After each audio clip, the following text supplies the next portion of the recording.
SR&BG in the lion's den, living in the lion's den and being protected by the Most High. The war between the 11-6 Avalon Gangster Crips and 11-8 East Coast Block Crips. I was there. I witnessed it. There's a war going on in LA right now for years against two big gangs, one of them being the East Coast Crips and one of them being the Avalon Gangster Crips. And I was there. I was there when it started. I seen it. I could tell you how it started, man. There's a lot of people that lost their lives. But me and my family, we escaped that lion's den. We didn't get touched. There's a lot of people that got touched during this war that I witnessed when I was a youngin', man. You see, around 1990, my family, we moved to 116th place. Let's just call it 116th and Avalon. You know that 116th and Avalon is where the Watts riot started. So we moved right there with all of that energy. And that's where I grew up. I went to 118th Street School. I went to Samuel Gompers Junior High School. I was supposed to go to Locke High School, but I didn't. So we over there. It's 1990, man. I'm not banging or anything. In the hood is 116 Avalon, 11-6 Avalon Gangster Crip. And they everywhere. We live right in the middle of they hood. I mean, 116th place is they hood. Like right across the street was one of their main headquarters. This street was their headquarters, so we lived over there. But they was like a bully gang, even though the 11-6 Avalons is original Crips. Original Crips. They have OG Crips way back then. This is an original gang up in LA. But they was like a bully gang. A lot of gangs back then was bully gangs. To where it's like, if you live over here, you gotta be from over here, whether you like it or not, or you're gonna be an outcast. That's how Avalon was. So for some reason, my brother, my older brother, he joined the 11-8 East Coast Block Crips. The set that was on the other side of the 105 freeway. This is before the 105 freeway was even built. We used to go up the hill and throw rocks and ride our bike down and take the top of trash can lids off and slide down and stuff on the 105 freeway before it was even the 105 freeway. So on this side of the freeway was 11-6 Avalon, 116th Street. On this side of the freeway was 11-8 East Coast Block Crip, 118th Street, which is also a hard gang. An extremely damn hard gang. You hear what I'm saying? So we lived over here, but for some reason my brother joined the gang over there. And at this time, in the early 90s, 11-8 East Coast Block Crip and the Avalons, they was cool. But they had a little tension because of the younger generation, a generation that my brother was in. You see, the Avalons had a younger generation, and they was hard. And then the 11-8 East Coast Block Crips had a younger generation. They was hard, and they kind of had a little conflict, but East Coast and Avalon still got along in the early 90s. You hear what I'm saying? Until one day, it was about the spring of, let's say, 93, right after the riots, the spring of 93. I remember it. We all out there playing and stuff in the middle of the street, ice cream truck rolling down the street. We playing football in the street and all of that.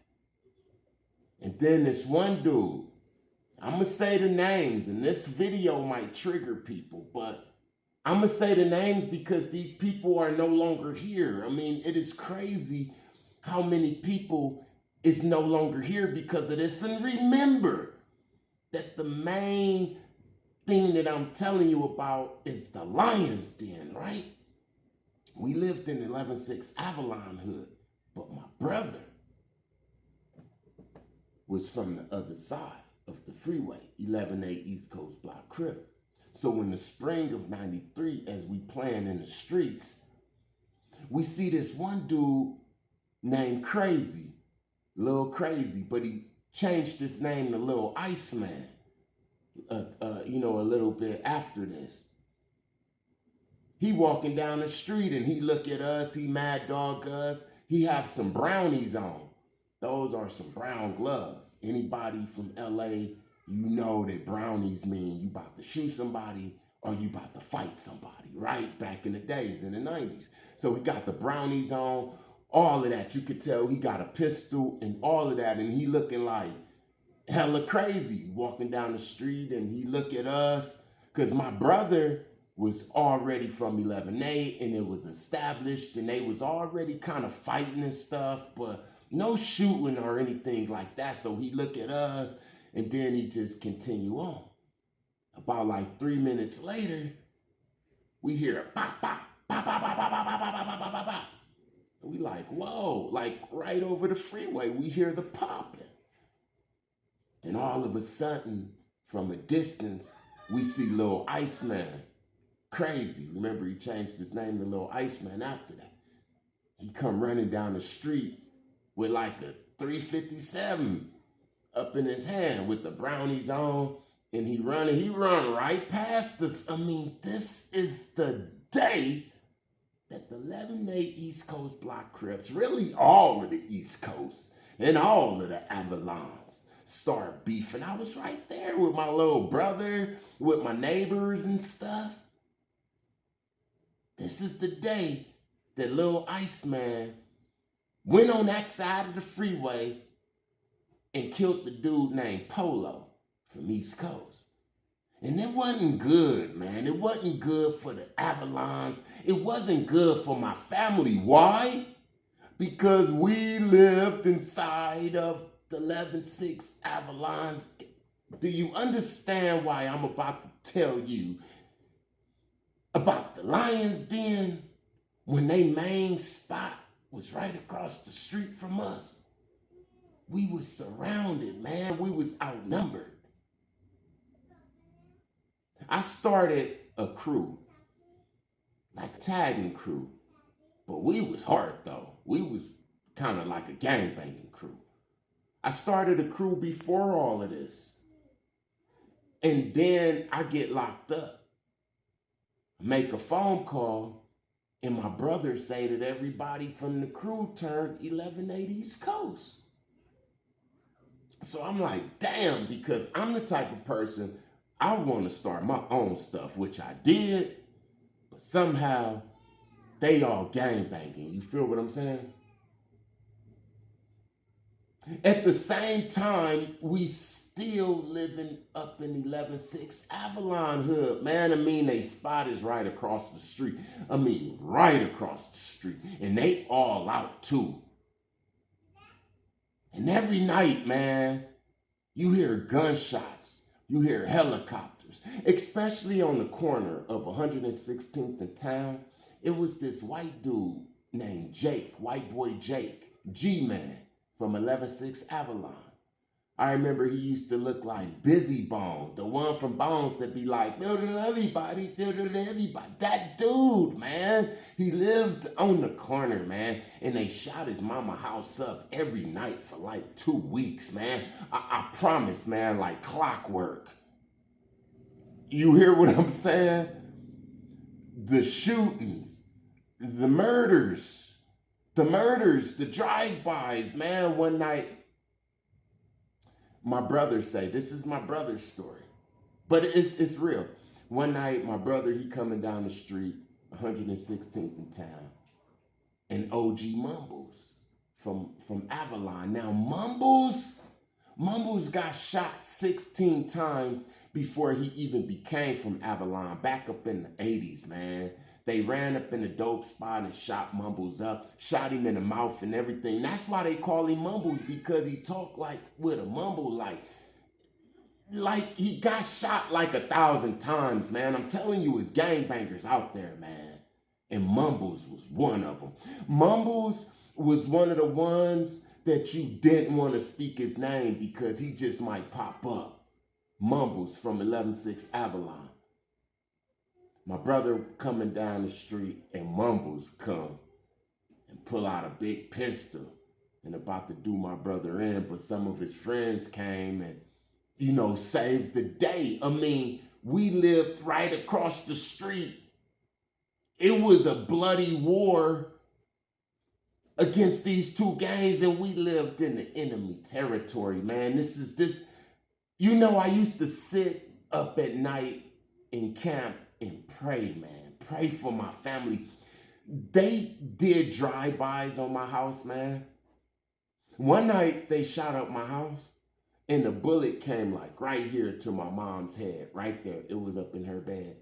We had the hole up in the wall for years, a little hole up in the wall, man. Came through the window, the hole was in the window, and then the damn thing, man, right by my mama's head, man. Tried to kill my mama, man. They hop in the back of the field, shoot up the house, all that stuff, man. We was living in the lion's den, but the Most High is good. The Most High is good, man. I don't know what happened.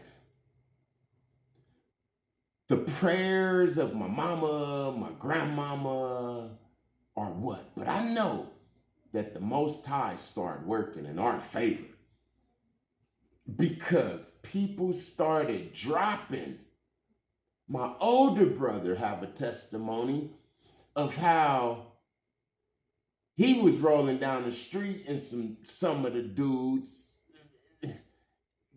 they tried to get him, and they didn't make it, man, right on the spot. I don't want to go into detail, but I'm trying to tell you that I lived in the lion's den, and the Most High will protect you, man. He'll protect you and your family, man. All you got to do is believe. All you got to do is be righteous, man. They lived right across the street from us. The dude, I think his name was Fat Boy from Avalon, 11-6 Avalon, who had the place across the street from us where all the Avalons used to come. They found him in Magic Johnson Park dead inside the lake a couple of years later or something like that. I don't know what happened with all that, but the Most High totally eliminated the threat, because the Avalons came on my family. They came hard, man. I mean, they literally was targeting us. Like, now there was a gang that they was beefing with, but it was like my family, my immediate family that lived on 356 East 116th Place inside those duplexes. They came at us hard because it was the three brothers, me and my other two brothers. You hear what I'm saying? And it was like enemies inside their hood. So they came at us hard. And the Most High, man, the Most High stepped in. And it wasn't no more of them. It wasn't no more of them. I don't want to go too deep into detail on how it wasn't no more. But as of today, it's no 11-6 Avalon. You hear what I'm saying? I'm not a gangbanger. I don't make gangbanging content. This is actually biblical. This is biblical. I told you that the things in the Bible is happening every day in somebody's life. One of the stories in the Bible is happening in somebody's life right now. I'm just telling you about a time that Daniel in the lion's den, it happened. It happened in my life when we was there. Let me tell you what happened, right? So I gets out of camp and I'm like, wow, everybody gangbanging now, like really serious gangbanging, right?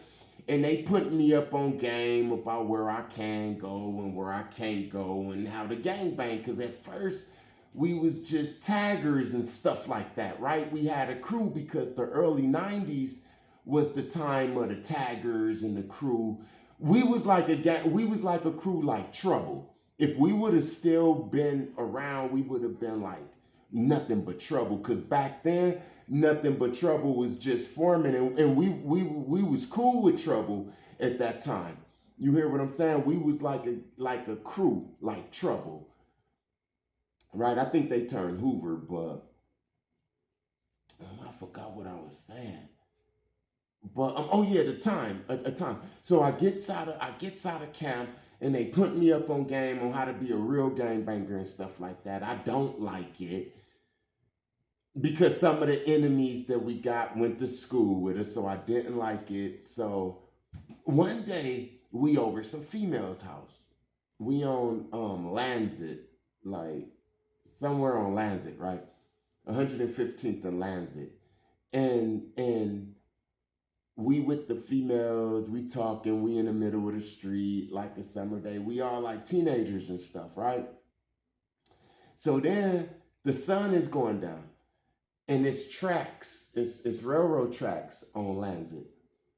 And as we talking to the females and all of that, one of the homies, he see a dude that he know on the tracks.